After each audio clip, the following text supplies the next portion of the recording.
带去读唐诗，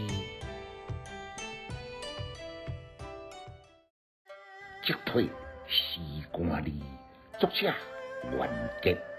诗篇：雪岁洪太平，山林20年，千元在定河，东福东文贤。井水有上期，日安有得眠。忽然造色变，琐碎亲像间。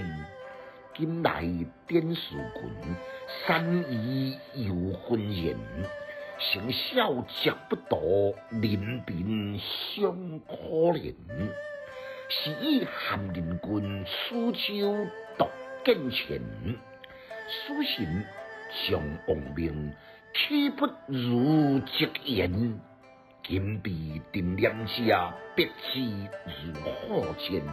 虽能十人命，以作是世间。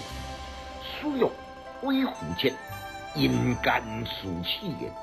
上家秋戏卖，归脑江河边。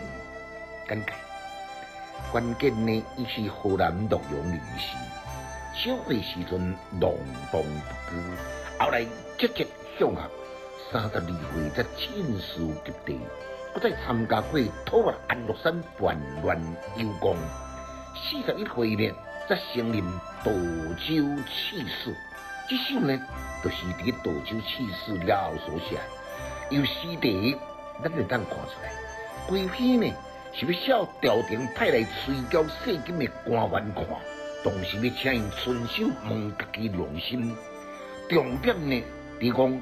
沙东年太平盛世呢，伊虽然伫游山玩水20年，也毋过嘛知影讲，朝廷伫扣税呢有一定的规范个时间，无像今嘛，朝廷想要扣什么税，就要来扣什么税。